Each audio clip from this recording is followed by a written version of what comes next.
Hey John, welcome to Project 70. Thank you so much for being a part of it. Can you tell us a bit about yourself? Yes, I can. I was born in Brisbane, 1946, and spent all my early years at Manly, right beside Manly Railway Station, with steam trains running back and forth. A lot quieter than the trains these days. And I lived there about 20 odd years. I had two brothers and a sister, all lived at home. Single parent family. Mum was looking after us. Put us into cubs when I was 8 years old. And I like to say to people, I got in early. I got in 2 days before I was 8, and became a cub. And from there on, within the Scout organisation, I learnt lots and lots of things that to me are still relevant today. And I still use the knots. A lot of people don't like knots, but knots are all got their uses. They do things for you. They help you. But I went through Cubs and Scouts and Senior Scouts in those days, which these days is Venturers, and then became a leader and looked after a Venturer unit for some time. At the same time, I was assisting with a campsite maintenance at Coringal, Mount Cotton, and spent a lot of time there developing the place from virtually nothing up to a very good site. And after that, I was employed by the association for 7 odd years, looking after campsites and different bits and pieces for them. After that, I was in and out of work. I ended up driving a truck, still looking after campsites, looking after Ephrapa then. That's this site. And I visited this site many times as a youth member. One, and I think the earliest would have been 1954.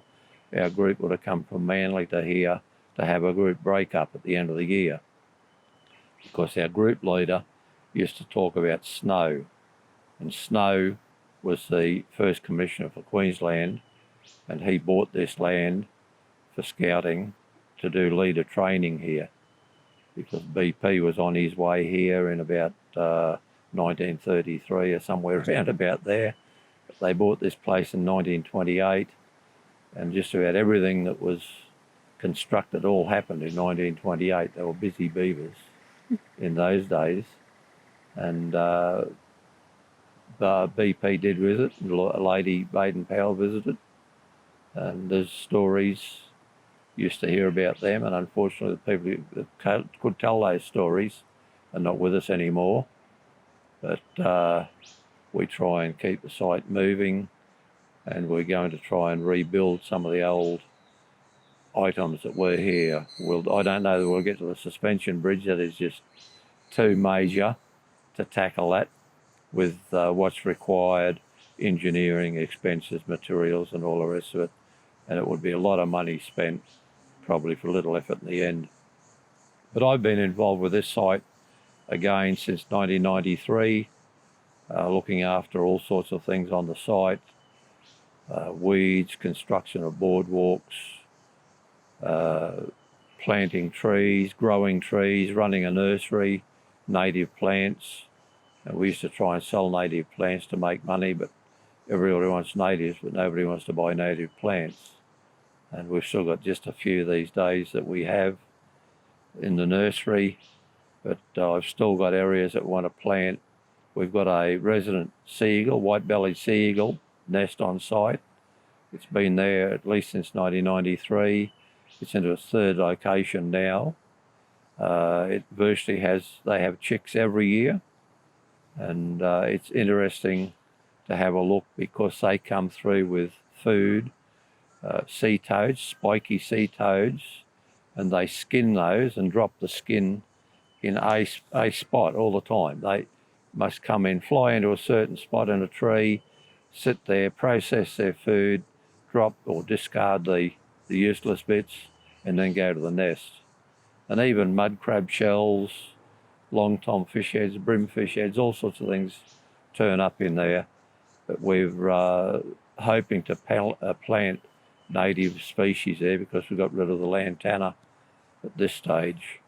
There's a problem with lantana. It's easy to get rid of, but if you don't do something with the land, it'll grow other weeds and guinea grass, and that all tends to be a bigger problem. And guinea grass to me is a real fire hazard. But once you get past that, I've been involved with what they call a EPRPA Scout Fellowship, which is people over the age of 26 normally, because rovers go up to 26. And this is people that want to still stay as part of the Scout Association and assist the Scout Association from then on. And going right back to the early days, 1928, there was a group on here called Men's Scouts, which is virtually the equivalent of Scout Fellowships today. And they used to come in and assist with the training. And they had their own hut built down the back, and there's information at hand that says it was built in a weekend, a single weekend, which is a pretty good effort. They had their own well down there. The Rover Scouts had a well and a hut in here. Unfortunately, all those have been burnt in bushfires. Same with an old Providore building and a rations hut that was in here that had ornate carved corner posts on it. And it looked very good. And it would be nice to replace all of those, but I think it would take some time and a lot of money to do that. But it may happen. It's just a matter of keep on plugging along and see how we go. In the future, we'd like to see more weeds removed. The trouble is we keep getting weeds now that are new. You know, they escape from somebody's garden, or they're brought into the country for pasture improvement or something, but they take over the natural environment, and we want to try and keep this as a natural environment. It is as close as you're going to get to a natural environment in the Redlands, and especially when you consider there's 3 major shopping centres on the other 3 corners, and we're still surviving in here. People used to say, oh, well, the developers are going to buy you up. The problem is it's flood-prone land. It's overland flow of water, stormwater, which stops a bit of that. Years ago, they'd have probably filled it, but these days, I don't think they'd get away with that. And it is a significant piece of bushland, so close to everything. And a lot of people that come in here say, I never ever knew this was here. This is marvellous in here. Because you get in here, although there's vehicles and traffic noise, you can sort of just dispel that. And we've got a marvellous lot of wildlife in here, from wallabies, koalas. We've still got a few koalas in here. We see echidnas, little swamp wallabies, birds. There's a very comprehensive list of birds in the place. Like I said, the sea eagle before, which is a wonderful bird to have here, I think. And consider it's got a wingspan of 2.2 metres. That's some bird. Yeah. And enormous. It's good to see that. Where do we get to on the animals? The echidnas are something that's marvellous. I've seen several echidnas, but I can tell you where they've been at termite mounds. They dig out termite mounds and go around and feed on them, and eventually they just keep working round and around a termite mound till they totally destroy it, and they move on to the next one. I don't know where they go on the flood. Platypus is something that would be nice to have here. People used to say we should have them, and we should. They used to be up the creek further, or 20 odd years ago, but unfortunately I've never seen a platypus in EPRPA. We've seen them plenty of places we go travelling these days. Yeah. And got lots of photos of them. But apart from that, hopefully the site will prove an asset to the community for a long time to come. It is listed as a scouting scene site, which is an environmental tag for scout areas worldwide. And I think at this stage it's still the only scene site in Australia, although there is other states looking at doing their own. So you grew up in Manly, so when did you move to the Redlands? 1969. 1969. So what was it like in the Redlands then? Oh, totally different. Yeah. Outside here was a caravan park, a shop with a Bowser outside and selling ice. You know, it's now you look at it, you wouldn't believe it. But I suppose it's 50 years since, and in those days people said, why are you buying land way out in the bush somewhere? And we did. And as a senior scout, we used to have a little initiative hike from Mount Cotton, the other side of Mount Cotton, through what is now Coringal, along Aprapar Creek, and end up here for an investiture ceremony. And it was on one of those trips that I found a block of land for sale. It was 12 acres of land in those days. We bought it for $1,200. So, and people say, gee, that's not much, but go back 50 years, and yes, it was a lot of money.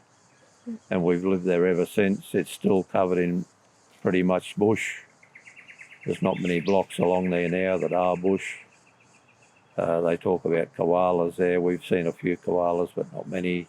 We've got plenty of wallabies, sea echidnas, lots and lots of birds again. And we have spangled drongos that come there every year. They migrate south and come back, but I can feed up to about 20 of those at a time, just flicking a little bit of mince into the air, and they'll come within a half a metre of your head. Wow. To grab it at times. It's marvellous.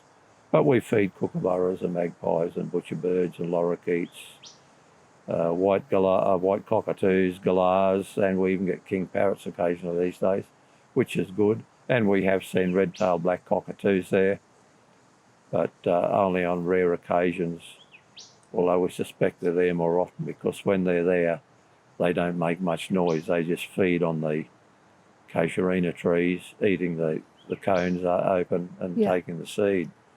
But yeah, bush and wildlife is something I've always held as close to my heart.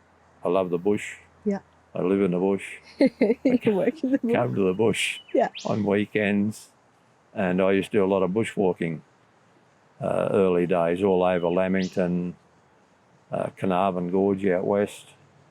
Used to go there quite regularly. I know we went there one Easter, and they had some university people doing voluntary work, talking, and they come around with questionnaires and, oh, how many times have you been here? And sort of looked puzzled, and the bloke said, oh, how many? I said, oh, more than 10. Oh, he said, well, just put more than 10. But it's a great area. We've done a lot of over-the-top walks out there, up to the top of the tablelands and so on. Black Alley Peak and Mount Percy and things of that nature. What do you love about it? Oh, just... Like nature, what do you love about it? Nature, get out there, do something that other people haven't done.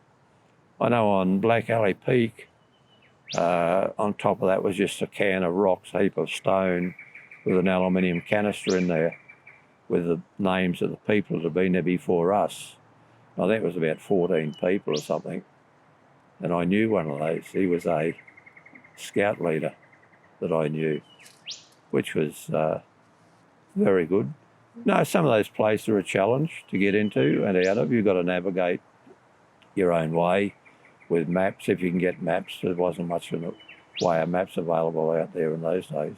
Did you feel that that love of nature and adventure was embedded in you through Scouts? Yes. Yep. Yes. Did your brothers do Scouts? My immediate younger brother, yes, but he never followed it through. The youngest brother didn't get to the end of Scouts. He dropped out. Yeah.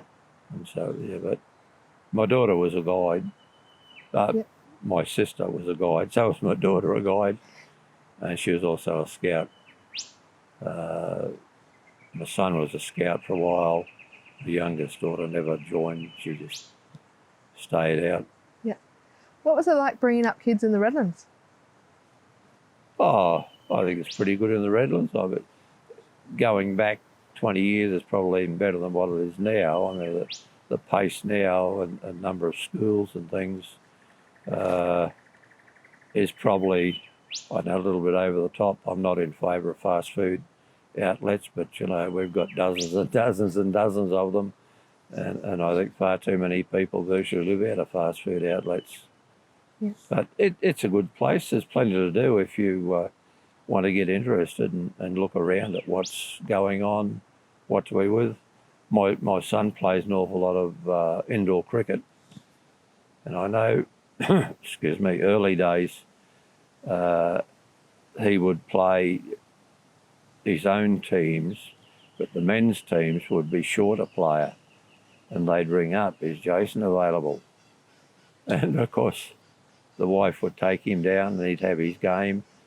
And she talks about one night, the captain of a team said to his bowler, "Take it easy, he's only a kid." And about 3 balls later, he said, "Don't worry about it, he's a kid. Bowl properly because he can hit him." So, yeah, he was right into that. But he still plays a bit of indoor cricket now. He's over 40 years old. So what have you got, a boy and a girl? Boy and 2 girls. 2 girls? Awesome. Yeah. And how long have you been married for? 50 years.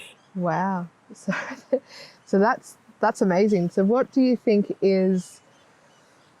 makes family work? Oh, that gets a bit hard. But you've got to be resilient, be able to talk, forgive, discuss, things like that. Yeah. But I think far too many people these days, marriage is just a throwaway thing. That they get married, but as soon as something goes wrong, they're out of it and gone. So yeah.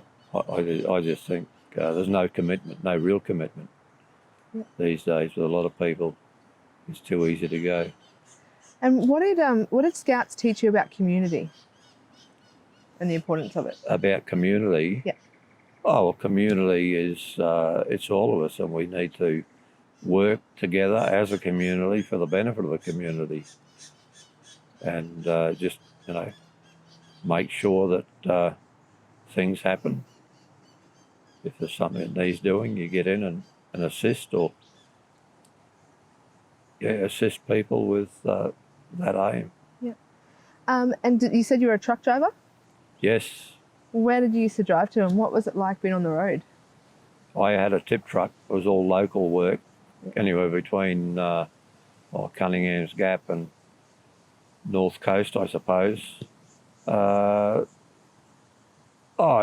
was good. I worked with coach builders before that, and I worked from I did an apprenticeship with Brisbane City Council Transport on trams, helped build the new Phoenix trams back in the 60s, and then went to Denning Coaches, worked my way into engineering, became redundant, worked my way back there in engineering again, and used to get involved in driving coaches, and used to get involved with a lot of test work, suspension, noise, and that sort of stuff to meet Australian design rules.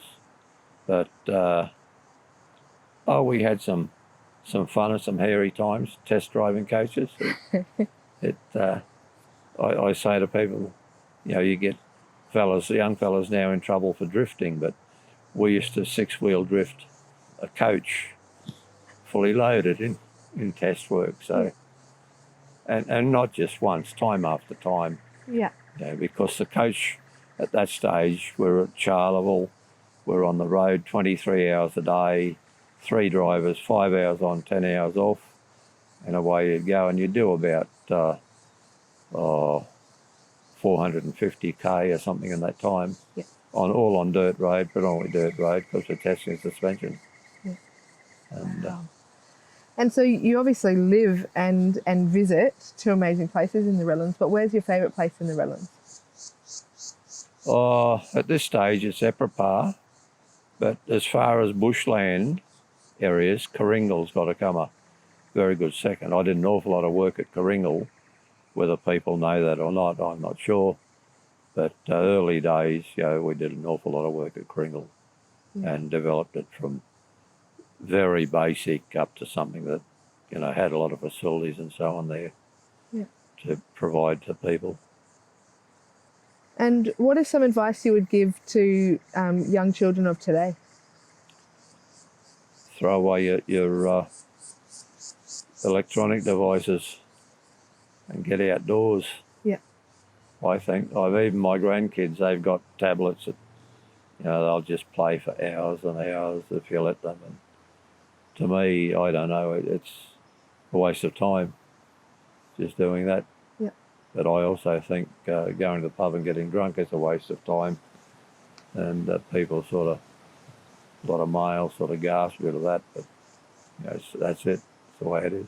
Yeah. Awesome. Is there anything else you'd like to add? No, not really, other than within the Redlands we're clearing far too much land. We've lost our farms. We still had farmers markets, but I'm not sure where the produce actually comes from, other than some very small lot farming going on. But unfortunately we've lost our farms. All the land that grew the best fruit and veggies in Queensland now just grows houses.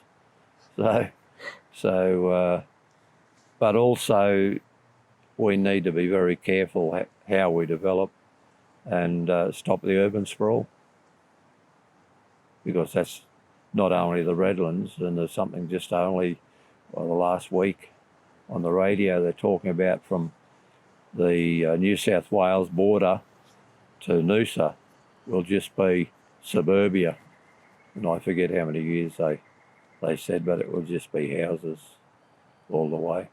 Yeah. Houses with big fences. Yes. Everyone's got a 6-foot fence around their block of dirt these days, so whether they know their neighbours, I don't know. Yeah. Awesome. Well, thank you so much for being a part of the project. It's been awesome to tell your story. That's all right. Thank you very much. Thank you.